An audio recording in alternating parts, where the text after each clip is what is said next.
جی السلام علیکم جی، کیسے ہیں سب؟ امید کرتا ہوں آپ بالکل خیر خیریت سے ہوں گے، اور امید کرتا ہوں کہ آپ ایم اے اردو کی تیاری جو ہے نا اچھے طریقے سے کر رہے ہوں گے۔ ابھی کافی لوگوں نے ایڈمیشن تو بھیج دیے ہیں اور اپنی اپنی تیاری میں مصروف ہیں، تو اگر آپ ایم اے اردو کی تیاری کرنا چاہتے ہیں تو کائنڈلی جو ہے نا میرے چینل کو ضرور سبسکرائب کریں، ٹھیک ہے؟ یہ کافی سارے نوٹس میرے پاس موجود ہیں، تو میں کوشش کرتا ہوں کہ جو ہے نا ہر ایک کی ویڈیو بنا کے اپنے چینل پہ ڈال سکوں تاکہ آپ کی جو ہے نا اچھی طریقے سے رہنمائی ہو سکے۔ آج میرے پاس یہ دو ٹاپک پڑے ہوئے ہیں، ایک جون ایلیے کی غزل گوئی ہے اور یہ فراق گورکھپوری کی غزل گوئی ہے۔ تو آج ہم کریں گے پہلے فراق گورکھپوری کی غزل گوئی، اور یہ جون ایلیے کی غزل گوئی ہے نا، یہ اس کے بعد میں انشاءاللہ اس کی ویڈیو بناؤں گا، ٹھیک ہے؟ تو اس کو سائڈ پہ کر دیتے ہیں۔ نیچے یہ قرۃ العین حیدر کا ایک ناول پڑا ہوا ہے، یہ بعد میں ہم کریں گے اس کو، ٹھیک ہے؟ یہ اس کو بھی ہم سائڈ پہ کر دیتے ہیں۔ اچھا جی، فراق گورکھپوری کی غزل گوئی، اس کو آج ہم کریں گے۔ فراق گورکھپوری رگھوپتی سوائے کی غزل گوئی۔ فراق جدید اردو غزل کے ایک رجحان ساز غزل گو کی حیثیت سے بے ادمیت کے حامل ہیں۔ انہوں نے اپنی انفرادیت کے باعث معاصرین میں ممتاز مقام حاصل کیا اور آئندہ غزل پر گہرے اثرات مرتب کیے۔ فراق سے متاثر ہونے والے شعراء میں 20ویں صدی کے نصف آخر کے جدید غزل گوؤں کی ایک پوری نسل شامل ہے۔ فراق نے پہلی بار اردو غزل میں ان موضوعات، ڈکشن اور کسی حد تک کلام و رموز کا اضافہ کیا جو ان سے پہلے غزل میں نظر نہیں آتے، خصوصاً فراق کے لہجے کی نرم روی، حسن خفیہ، جھٹپٹا سا انداز اور وسال میں دوری کی کثرت، انقلابات زمانہ اور سب سے بڑھ کر بدلی ہوئی نفسیات، یہ وہ موضوعات ہیں جو فراق کے ہاں ایک رجحان بن کر ابھرتے ہیں۔ یہی وجہ ہے کہ جدید غزل اپنے لہجے کی لطافت و منفرد کیفیتوں اور جذبوں کے تنوع کے باعث فراق کی پروردہ نظر آتی ہے۔ ڈاکٹر عبادت بریلوی فراق کی غزل کی محسن پر روشنی ڈالتے ہوئے کہتے ہیں کہ فراق جدید دور کے تمام غزل گو شعراء سے مختلف ہیں۔ انہوں نے غزل میں اہم تجربات کیے جن سے ان کی غزل میں وسعت پیدا ہو گئی۔ انہوں نے اپنے غزل کے دائرے کو نہ صرف مضامین کے اعتبار سے وسیع کیا بلکہ اظہار و بیان کے نئے پیکر بھی تراشے۔ آگیا جی، فراقی شاعرانہ خصوصیات۔ تصور حسن عشق، پہلا پوائنٹ ہے جی۔ بقول گوپی چند نارنگ، فراقی شاعری حسن و عشق کی بھرپور کیفیتوں کی شاعری ہے۔ فراق نے اردو کی عشقی شاعری کو آفاقی گونج عطا کی ہے۔ فراق عشق سے زیادہ حسن کی شاعر ہیں اور ان کی پوری شاعری حسن کے گرد ایک ولیحانہ رقص کی حیثیت رکھتی ہے۔ یہی وجہ ہے کہ انہیں شاعر حسن کہا جاتا ہے۔ فراق کی غزل کی غذا خالصتاً انسانی ہے اور ان کے یہاں عشق کا لمسیاتی تصور جتنی خوبصورتی سے ابھرا ہے ان سے پہلے غزل میں موجود نہ تھا۔ ان میں نہ سطحیت ہے نہ ماوریت ہے بلکہ نہایت متوازن اور فطری انداز ملتا ہے، اور اس انداز کو عبادت بریلوی نے صحت مندانہ کیفیت کا نام دیا ہے۔ بہت پہلے سے ان کے قدموں کی آہٹ جان لیتے ہیں تو یہ زندگی ہم دور سے پہچان لیتے ہیں۔ آگیا جی، ہم دیکھ کر بھی دیکھ سکیں حسن یار کو، اتنی طویل فرصت نظار کی نہیں۔ فراق کا عصری شعور۔ ہر بڑے شاعر اور فنکار کا اپنے عہد خود اس کے اندر سانس لے رہا ہوتا ہے۔ شاعر کا تخلیقی شعور اپنے عہد کی خارجی زندگی کے واقعات و حادثات سے غذا حاصل کرتا ہے اور اس حاصل کردہ اعضاء کو اپنی شخصیت کے باطنی رویوں سے ہم آمیز کر کے اپنے شعری تجربے میں ڈالتا ہے۔ فراق کے چند منتخب اشعار میں عصری شعور کی جھلک دیکھی جا سکتی ہے۔ اس دور میں زندگی بشر کی بیمار کی رات ہو گئی ہے۔ عصر حاضر میں انسانی زندگی کو اس کی تلخیوں کے باعث بیمار کی رات کہنا ایک بہت اہم اور بلیغ اشارہ ہے جس سے شعر کا مفہوم بھی واضح ہو جاتا ہے اور زندگی کی تمام تر بے چارگی نمایاں ہو جاتی ہے۔ دیکھ رفتار انقلاب پہ فراق کتنی آہستہ اور کتنی تیز۔ انقلابات کے رونما ہونے اور ہوتے رہنے کے مسلسل عمل کی طرف فراق نے بڑی توجہ سے دیکھا ہے اور دوسروں کو بھی غور کرنے کی دعوت دی ہے۔ پہلو میں شب تار کے ہے کون سی دنیا جس کے لیے ہوش سیر کھول رہی ہے۔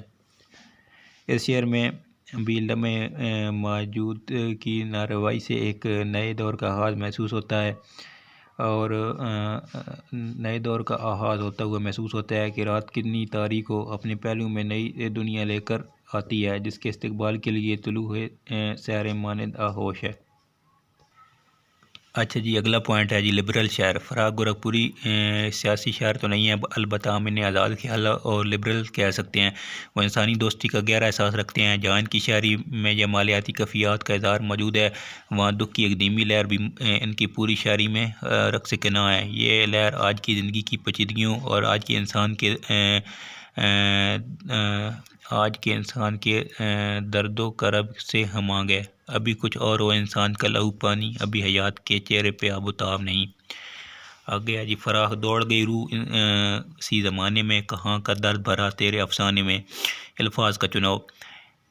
فراق معمولی سے معمولی الفاظ کی اہمیت کا بہت گہرا شعور رکھتے ہیں. انہیں اس بات کا غیر معمولی احساس تھا کہ معمولی الفاظ شاعری میں کیا قیامت ڈال سکتے ہیں. روزمرہ بول چال کے عام الفاظ کو اتنا خوبصورت معنوی حسن جو فراق نے دیا ان سے پہلے اردو غزل میں نظر نہیں آتا. بقول نیاز فتح پوری شاعری کے لیے الفاظ کا انتخاب اور طرز ادا نہایت ضروری چیزیں ہیں. اگر اس کے ساتھ خیال بھی پاکیزہ ہو تو کیا کہنا.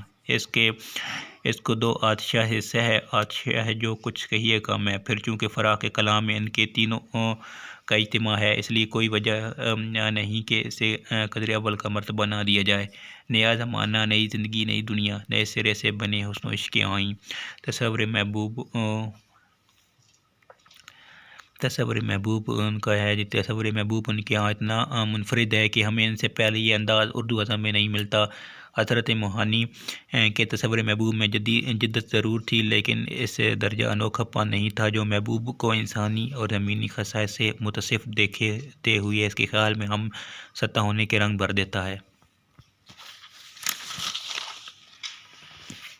اچھا جی آگیا جی. فراق کو محبوب کا وقار اس قدر عزیز ہے کہ وہ اس کے حسن میں اضافے کا باعث سمجھتے ہیں کیونکہ یہ وقار صرف عاشق کا عطا کردہ نہیں، محبوب کو بھی اس کا احساس ہے کہ وہ اپنی انا اور حرور کو صرف عاشق پر روب ڈالنے کے لیے نہیں ہے، عزت نفس کے تحفظ کے لیے بھی استعمال کیا جا سکتا ہے. فراق کے عاشق و معشوق محض جذبات کی زبان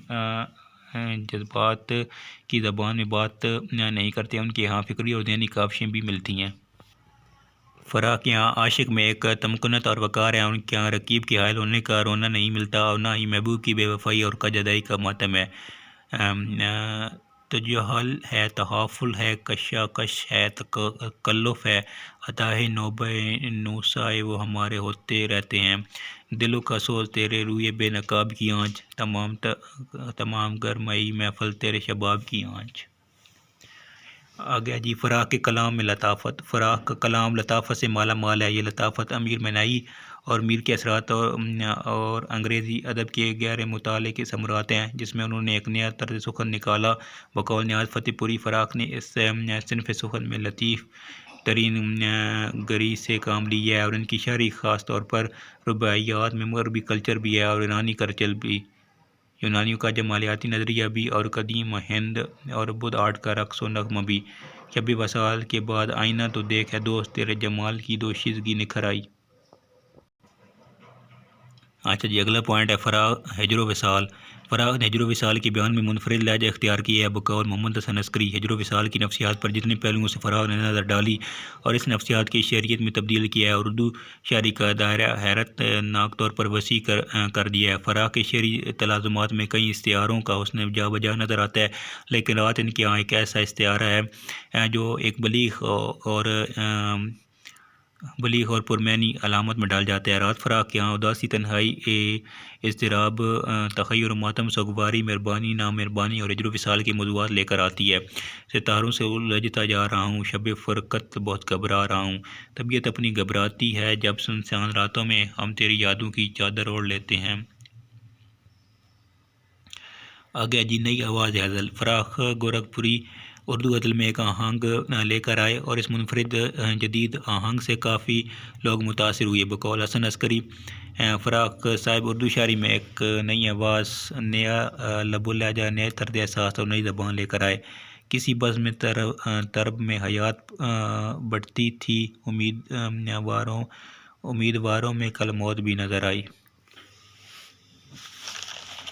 اچھا جی اگلا پوائنٹ ہے جی منفرد لسانی اور فکری انداز.